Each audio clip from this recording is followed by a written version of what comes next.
আচ্ছা, কখনো কি এটা ভেবেছেন যে আমার এই গলার আওয়াজটা বা আপনাদের চারপাশের যে কোনো শব্দ কি করে একটা কম্পিউটারের ভেতরে গিয়ে স্রেফ কয়েকটা সংখ্যা হয়ে যায়?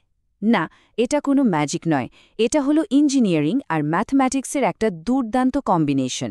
চলুন আজ এই পুরো ব্যাপারটা একদম জলের মতো সোজা করে বুঝি। এই যে আমরা যখন বলি ওকে গুগল বা হে সিরি আর ফোনটা সঙ্গে সঙ্গে উত্তর দেয়, এটা হয় কি করে? ফোনটা কি সত্যি সত্যি আমাদের কথা শুনতে পায়? এর পেছনের যে আসল টেকনোলজিটা কাজ করে, চলুন আজ সেটাকেই ডিকোড করা যাক। আর এই সব কিছুর পেছনে রয়েছে একটাই উত্তর: ডিজিটাল সিগন্যাল প্রসেসিং, সংক্ষেপে ডিএসপি। ভাবুন তো, ডিএসপি হলো একটা সেতুর মতো, যেটা আমাদের এই বাস্তব অ্যানালগ জগৎকে আমাদের ফোনের ডিজিটাল জগতের সাথে জুড়ে দেয়। মানে শব্দ, ছবি, এসব রিয়েল ওয়ার্ল্ড জিনিসকে স্রেফ নাম্বারের একটা সিরিজে বদলে ফেলার এটাই হলো আসল টেকনিক। বেশ, তাহলে চলুন একদম গোড়া থেকে শুরু করা যাক। আচ্ছা ভাবুন তো, একটা অ্যানালগ সিগন্যাল অনেকটা একটা বয়ে চলা নদীর স্রোতের মতো, কন্টিনিউয়াস, তাই না? আর একটা ডিজিটাল সিগন্যাল কি? ওটা হলো, ধরুন আপনি প্রতি ঘন্টায় একবার করে নদীর জলের লেভেলটা মেপে খাতায় লিখে রাখছেন। মানে একটানা স্রোত নয়, বরং নির্দিষ্ট সময় পরপর নেওয়া কিছু ডেটা পয়েন্ট। এই যে দেখুন, স্লাইডেও ঠিক এটাই বলা আছে। অ্যানালগ সিগন্যাল হলো কন্টিনিউয়াস, সময়ের সাথে চলতেই থাকে, যেমন আমাদের গলার স্বর। অন্যদিকে ডিজিটাল সিগন্যাল হলো ডিসক্রিট পয়েন্ট, মানে ছাড়া ছাড়া কিছু ভ্যালু।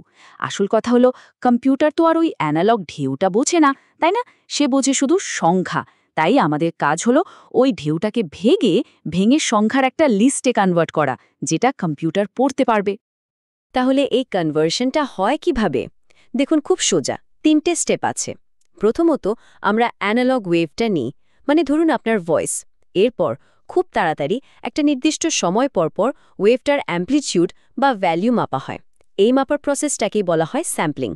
আর শেষে প্রত্যেকটা মেজারমেন্টকে একটা কাছাকাছি সংখ্যায় রাউন্ড অফ করে দেওয়া হয়। একে বলে কোয়ান্টাইজেশন। ব্যাস, হয়ে গেল, আমরা পেয়ে গেলাম একটা লম্বা সংখ্যার লিস্ট, যেটা আসলে আপনার গলার আওয়াজেরই ডিজিটাল ভার্সন। তাহলে একবার ভাবুন তো, একটা অ্যানালগ সিগন্যালকে ডিজিটাইজ করার পর আমরা ফাইনালি কি পাই? একটা সংখ্যার সিরিজ, তাই না? কিন্তু এখানে একটা খুব জরুরি প্রশ্ন আছে। এই যে স্যাম্পলিং করা হচ্ছে, মানে মাপ নেওয়া হচ্ছে, এটা ঠিক কতটা ফাস্ট করতে হবে? যে কোনো স্পিডে করলেই হবে?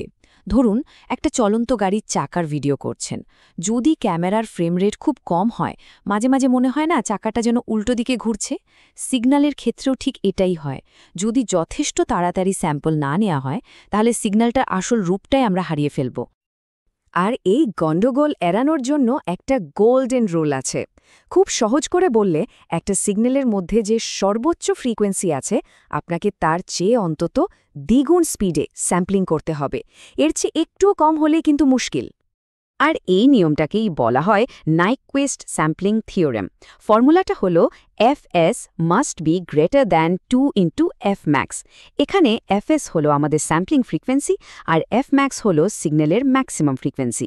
যেমন ধরুন, আমরা মানুষেরা সাধারণত 20 কিলো হার্টজ পর্যন্ত শুনতে পাই।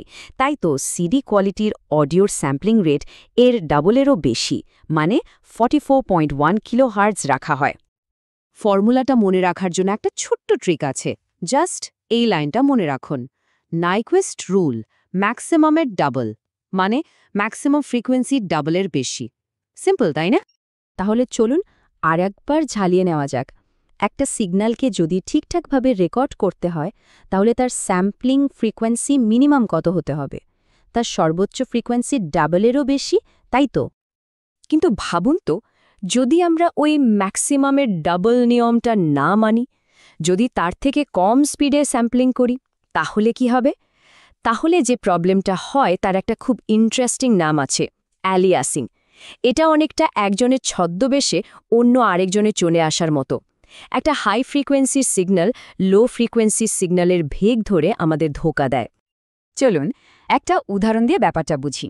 ধরুন আমরা 4 কিলোহার্টজ রেটে একটা সিগন্যালকে স্যাম্পল করছি, আর স্যাম্পল করার পর আমরা এই সংখ্যাগুলো পেলাম: 0, 1, 0, -1। এখন আসল প্রশ্নটা হলো এই যে 0, 1, 0, -1 এই নাম্বার সিরিজটা এটা কি আসলে একটা 1 কিলোহার্টজ সিগন্যালের নাকি একটা 5 কিলোহার্টজ সিগন্যালের কি মনে হয়? আর এখানেই হলো আসল টুইস্ট। উত্তরটা হলো এটা বলা অসম্ভব।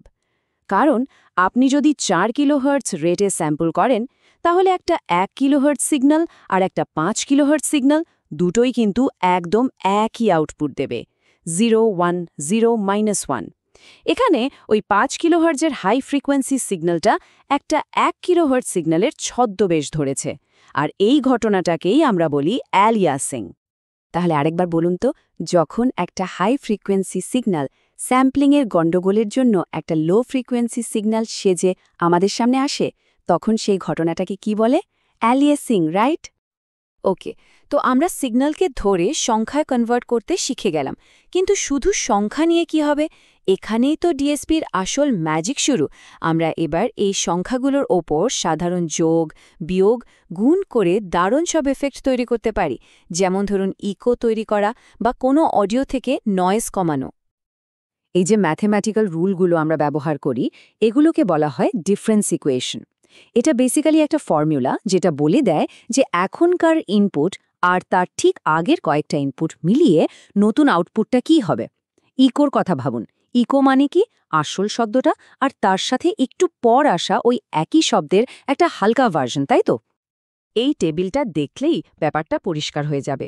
ভাবুন, y অফ n হলো আমাদের নতুন আউটপুট, আর x অফ n হলো অরিজিনাল ইনপুট। প্রথম লাইনে দেখুন, y অফ n আর x অফ n সমান, মানে কোনো এফেক্ট নেই। এবার দ্বিতীয় লাইনটা দেখুন, আমরা এখনকার ইনপুটের x অফ n এর সাথে 10টা স্যাম্পল আগের ইনপুটটাকেও x অফ n-10 যোগ করে দিলাম। ব্যাস, একটা ইকো তৈরি হয়ে গেল। আর যদি ইকোটাকে একটু আস্তে শোনাতে চান, 3 নম্বর লাইনটা দেখুন, আগের ইনপুটটাকে জাস্ট 0.5 দিয়ে গুণ করে যোগ করুন। কি দারুণ, তাই না? সামান্য যোগ আর গুণ দিয়েই একটা সাউন্ড এফেক্ট তৈরি হয়ে গেল। বেশ, তাহলে এতক্ষণ ধরে আমরা যা যা আলোচনা করলাম, চলুন একবার চট করে রিক্যাপ করে নিই, আর তারপর দেখব এই কনসেপ্টগুলো আসলে আমাদের ভবিষ্যতের টেকনোলজির জন্য কতটা জরুরি। তাহলে মূল ব্যাপারগুলো কি কি? 1. অ্যানালগ সিগন্যাল কন্টিনিউয়াস আর ডিজিটাল সিগন্যাল হলো সংখ্যার একটা সিরিজ। 2. স্যাম্পলিং আর কোয়ান্টাইজেশন দিয়ে আমরা অ্যানালগকে ডিজিটালে কনভার্ট করি। 3. নাইকুয়েস্টের সেই গোল্ডেন রুলটা মনে আছে তো? নাইকুয়েস্ট রুল, ম্যাক্সিমামের ডাবল, মানে fs হতে হবে 2f ম্যাক্সের বেশি। 4. এই নিয়ম না মানলেই অ্যালিয়াসিংয়ের প্রবলেম হয়। আর 5. ডিফারেন্স ইকুয়েশন ব্যবহার করে আমরা এই সংখ্যাগুলো দিয়ে বিভিন্ন এফেক্ট তৈরি করতে পারি। এখন প্রশ্ন হলো, এই সব শিখে লাভ কি? লাভ এটাই যে এই কনসেপ্টগুলো শুধু পরীক্ষার জন্য নয়। ভাবুন তো, আর্টিফিশিয়াল ইন্টেলিজেন্স যেটা আমাদের কথা বোঝে, বা আমাদের ফোনের 5G নেটওয়ার্ক, এমনকি হসপিটালের MRI মেশিন বা আমাদের হেডফোনের নয়েজ ক্যান্সেলেশন, এই সব কিছুর একেবারে গভীরে রয়েছে এই ডিজিটাল সিগন্যাল প্রসেসিং। এটাই কিন্তু ফিউচার টেকনোলজির একদম কোর কনসেপ্ট। আর ঠিক এই কারণে সারা পৃথিবীতে ডিএসপি ইঞ্জিনিয়ারদের চাহিদা রকেটের গতিতে বাড়ছে।